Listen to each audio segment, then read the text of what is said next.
Namaskaram.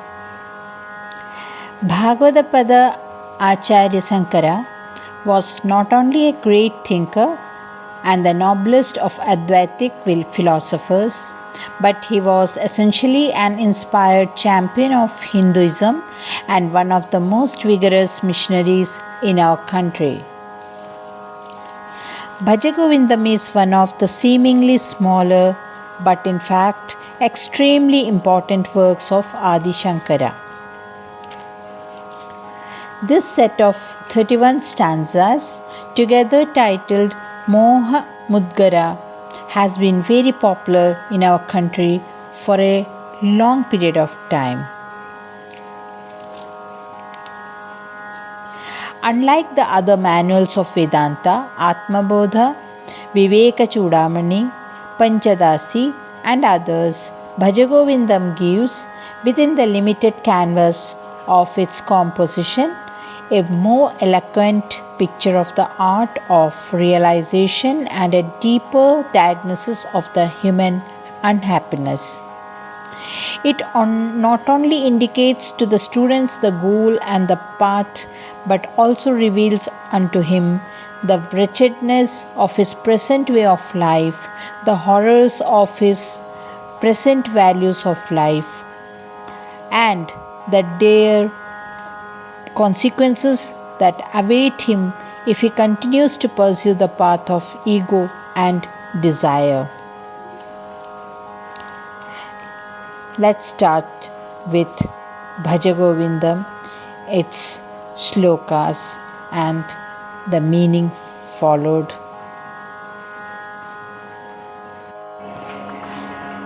First stanza. Seek Govind.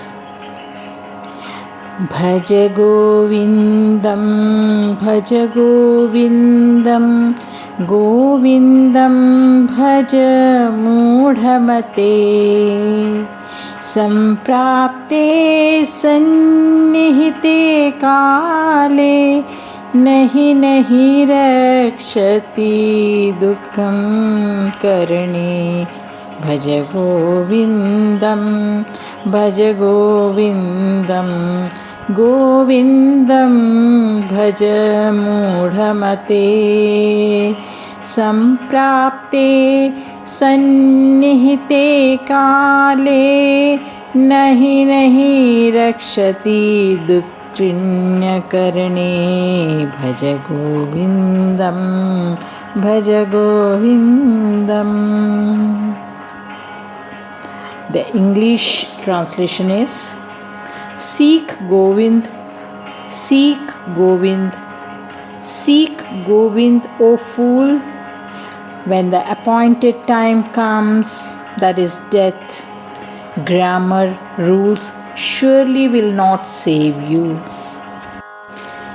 Mudajahihi danagamatrishnam kuru sadbuddhim manasi vitrishnam yallabhase nija karmopatam vittam tena vinodaya chittam. Bhaj Govindam, Bhaj Govindam, Bhaj Govindam, Bhaj Govindam, Bhaj Govindam, Bhaj Govindam. The English translation is: O fool, give up the thirst to possess wealth.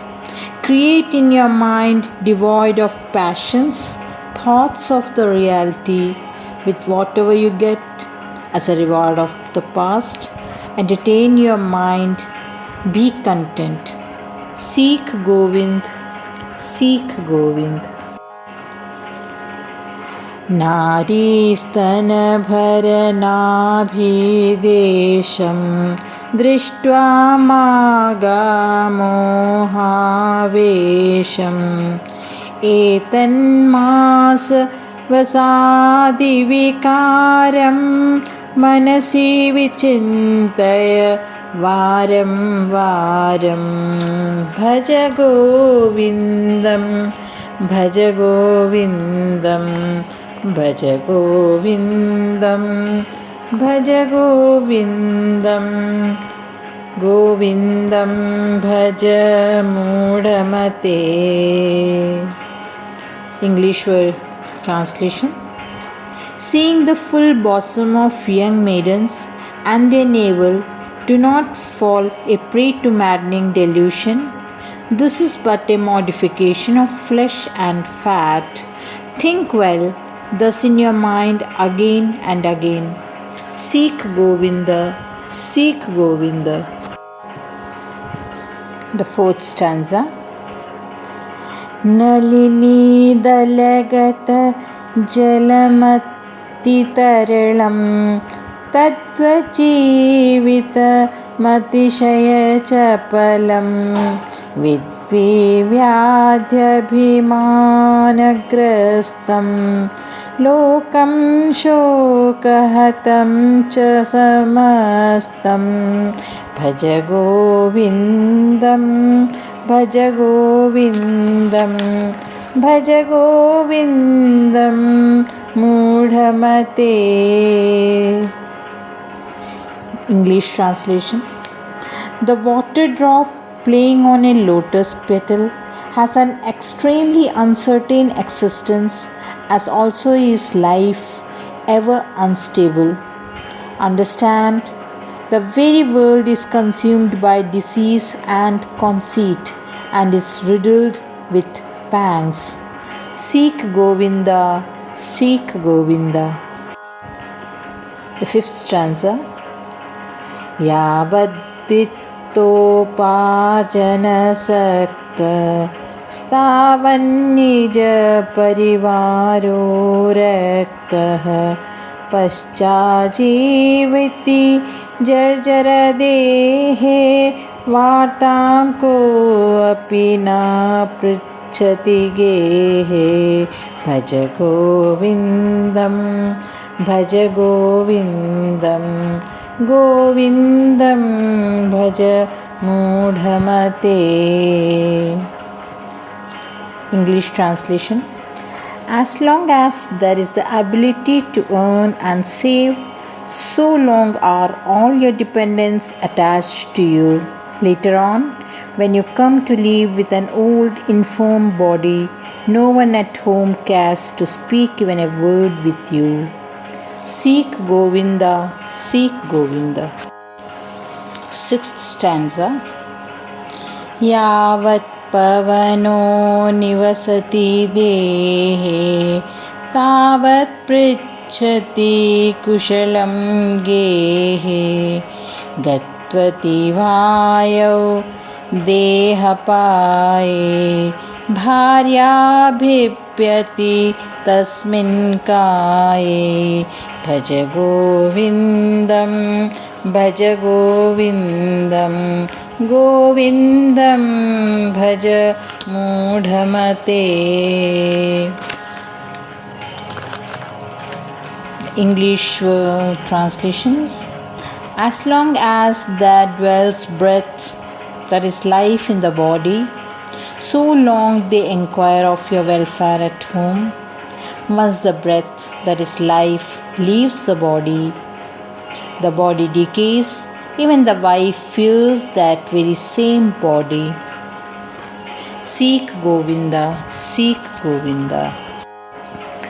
Balastavat क्रीडासक्ता तरुणास्तावत् तरुणीसक्तः वृद्धस्तावत् चिन्तासक्तः परमे ब्रह्मणि कोऽपि न सक्तः भज गोविन्दं भज गोविन्दं भज गोविन्दं मूढमते. The English translation. So long as one is in one's boyhood, one is attached to play. So long as one is in youth, one is attached to one's own young woman, thus passion. So long as one is in old age, one is attached to anxiety, yet no one, alas, to the Supreme Brahman is ever seen attached. Seek Govinda, seek Govinda. Now the 8th stanza. Kate Kanta Kate Putra Sansaraya Mativa Vichitraha Kasya Tvam Kaha Krutu Ayata Tattvam Chindaya Tadiha Brataha Bhaja Govindam Bhaja Govindam Bhaja Govindam Mudhamate. Who is your wife? Who is your son?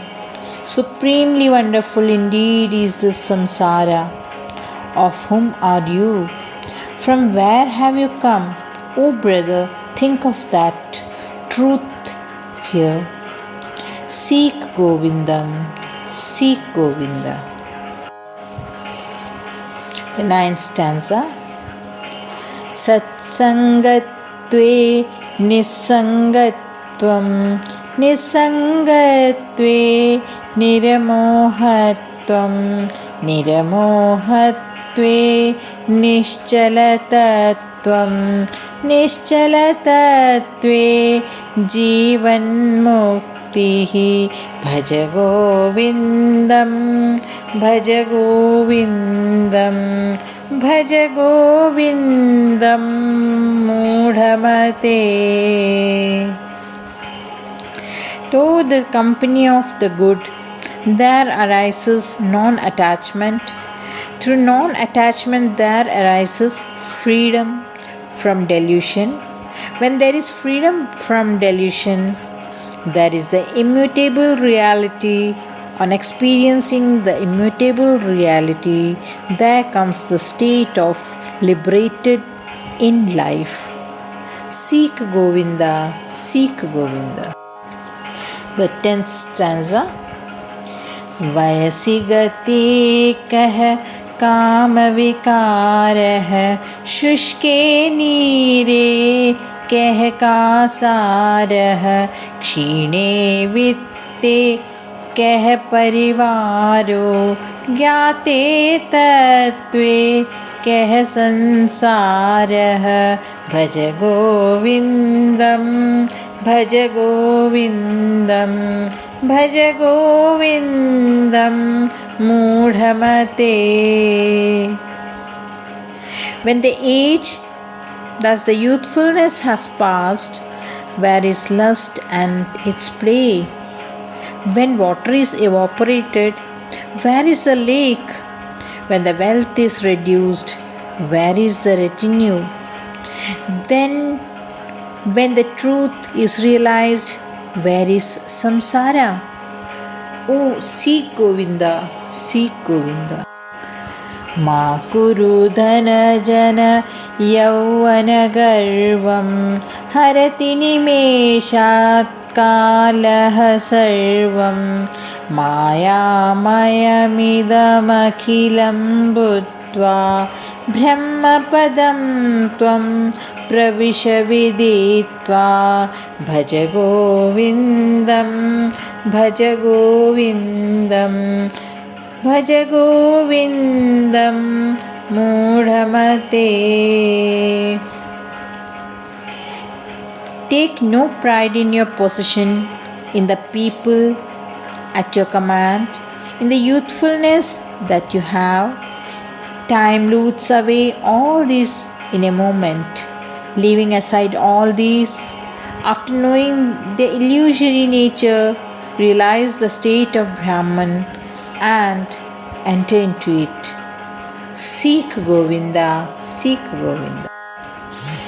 दिनयामिन्यौ सायं प्रातः शिशिरवसन्तौ पुनरायातः कालः क्रीडति गच्छत्यायु तदपि न मुञ्चते सा वायुः भज गोविन्दं भज गोविन्दं गोविन्दं भज मूढमते. Day and night, dawn and dusk, winter and spring, again and again come and depart. Time, sports, and life ebbs away, and yet one leaves not the gusts of desires. Seek Govinda, seek Govinda. काते कान्ता धनगदचिन्ता वातुलकिं तव नास्ति नियन्ता. त्रिजगति सजनसङ्गतिरेका भवती भवनवतरणे नौका. भज गोविन्दं भज गोविन्दं भज गोविन्दं मूढमते. O distracted one, why worry about wife, wealth, etc.? Is there not for you the one who ordains, rules, commands? In the three worlds, it is the association with good people alone that can serve as a boat to cross the sea of change, birth and death. Seek Govinda, seek Govinda. Jatilo mundi lunchitakeshah काषायम्बर बहुकृतवेषः पश्यन्नपि च न पश्यति मूढो हृदयं निमित्तं बहुकृतवेषः. भज गोविन्दं भज गोविन्दं गोविन्दं भज मूढमते. One ascetic with matted locks, one with shaven head, one with hairs pulled out one by one, another parading in his ochre robes. These are fools who, though seeing, do not see. Indeed, these different disguises or apparels are only for their belly's sake. Seek Govinda, seek Govinda. Angam galitam palitam mundam dashana vihina jatam tundam vriddho yati grahitva dandam tadapi na mujjatyasha pindam. भज गोविन्दं भज गोविन्दं गोविन्दं भज मूढमते. The body has become worn out, the head has turned grey, the mouth has become toothless, the old man moves about leaning on his staff. Even then, he leaves not the bundle of his desires. Seek Govinda, seek Govinda.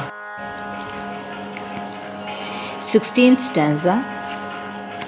Agre vaniha prishte banuh ratrau chubuka samarpita januh karatala bhikshastarat talavasa तदपि न मुज्जत्याशापाशः. भज गोविन्दं भज गोविन्दं गोविन्दं भज मूढमते. In front the fire, at the back the sun. Late at night he sits with his knees held to his chin. He receives alms in his own scooped palm and lives under the shelter of some tree. And yet the news of desires spares him not. Seek Govinda, seek Govinda. कुरुते गङ्गा सागरगमनं व्रतपरिपालनमत्वादानं ज्ञानविहीनः सर्वं तेन भजति न मुक्तिं जन्मशतेन भज गोविन्दं भज गोविन्दं गोविन्दं भज मूढमते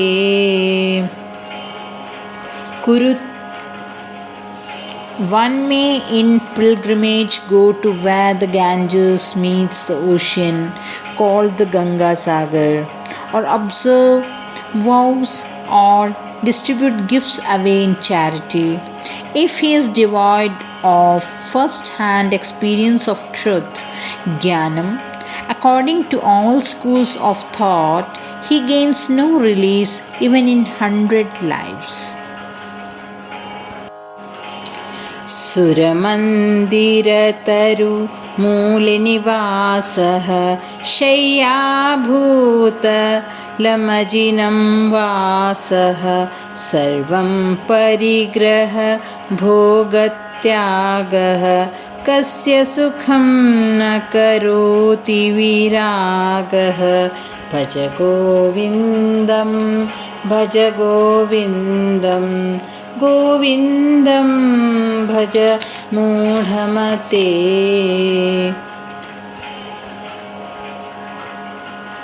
Sheltering in temples under some trees, sleeping on the naked ground, wearing a deer skin, and thus renouncing all idea of possession and thirst to enjoy, to whom will not dispassion, vairagya bring happiness? Seek Govinda, seek Govinda. योगरतो वा भोगरतो वा सङ्गरतो वा सङ्गविहीनः यस्य ब्रह्मणि रमते चित्तं नन्दति नन्दति नन्दत्येव भज गोविन्दं भज गोविन्दं गोविन्दं भज मूढमते Let one revel in yoga or let him revel in bhoga. Let one seek enjoyment in company or let him revel in solitude, away from the crowd. He whose mind revels in Brahman, he enjoys. Verily, he alone enjoys. Seek Govinda, seek Govinda. Bhagavad Gita किञ्चिदधीता Ganga जललवकणिकपीता सकृदपीयेन मुरारिसमर्चा क्रियते तं ययमेन न चर्चा भज गोविन्दं भज गोविन्दं गोविन्दं मूढमते. To one who has studied the Bhagavad Gita even a little, who has sipped at least a drop of Ganges water, who has worshipped at least once Lord Murari, to him there is no discussion, quarrel with Yama, the Lord of Death.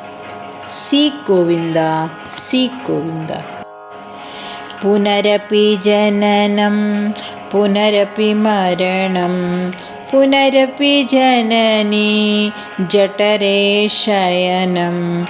Iha sansare bahudustare kripaya pare pahi murare भज गोविन्दं भज गोविन्दं भज गोविन्दं मूढमते.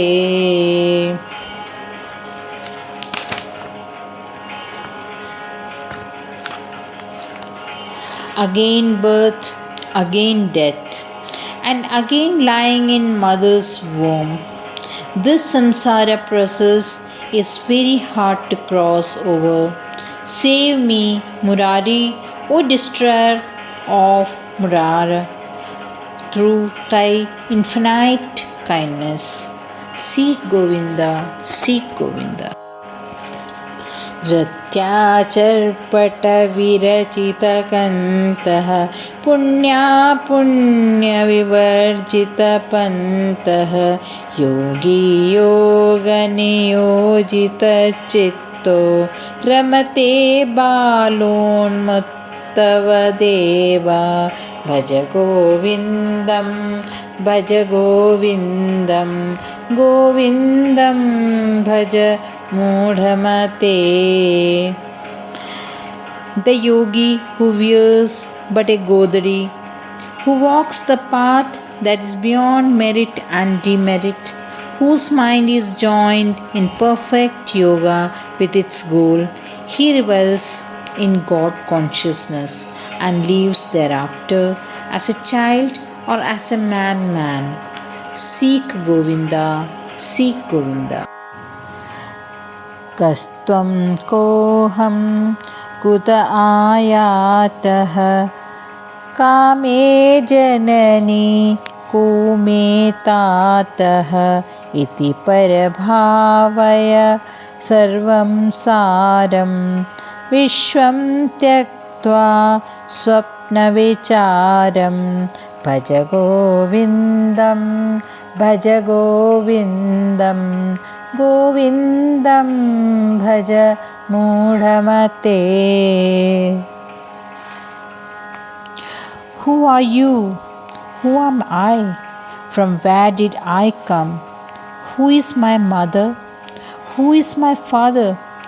Thus enquire, leaving aside the entire world of experience, Vishwam, a senseless and a mere dreamland, born of imagination, Swapna Vicharam.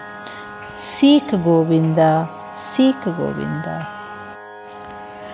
Tvai mai chanyatraiko Vishnu vyartham kupyasi maya asahishnuh bhavasamachittah sarvatratvam vanchasya chiradyati vishnutvam भज गोविन्दं भज गोविन्दं गोविन्दं भज मूढमते.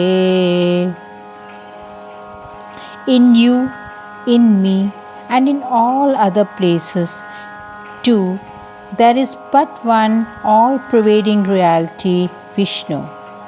Being impatient, you are unnecessarily getting angry with me. If you want to attain soon the Vishnu status, be equal-minded in all circumstances. Seek Govinda, seek Govinda. Shatrau mitre putre bandhau ma kuru yatnam vigraha sandhau sarvasminnapi pashyatmanam सर्वत्रोत्सृज वेदज्ञानं भज गोविन्दं भज गोविन्दं गोविन्दं भज मूढमते. Strive not, waste not your energy to fight against or to make friends with your enemy, friend, son, or relative. Seeking the self everywhere, lift the sense of difference, plurality, born out of ignorance. Seek Govinda, seek Govinda. Kamam krodham lobham moham tyaktvatmanam pashyati soham आत्मज्ञान विहीन मूढ़ा स्ते पच्यन्ते नरकनिगूढ़ा भज गोविन्दं भज गोविन्दं गोविन्दं भज मूढमते. Leaving desire, anger, greed, and delusion, the seeker sees the self, he am I.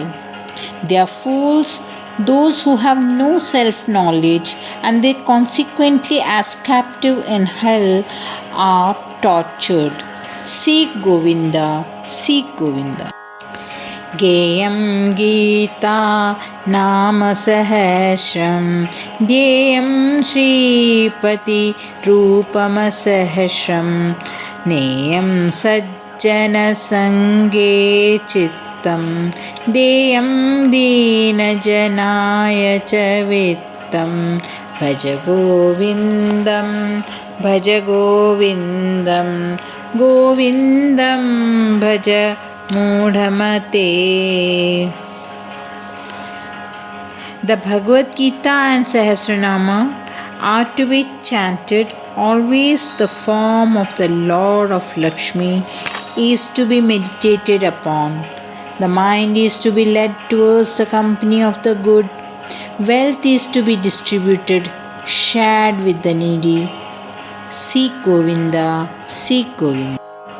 सुखतः क्रियते रामाभोगः पश्चादन्तः शरीरे रोगः यद्यपि लोके मरणं शरणं तदपि न मुञ्जति पापाचरणं भज गोविन्दं भज गोविन्दं गोविन्दं भज मूढमते. Very readily one indulges in carnal pleasures. Later on, alas, come diseases of the body. Even though in the world the ultimate end, Sharanam, is death. Even then, man leaves not his sinful behavior. Seek Govinda, seek Govinda.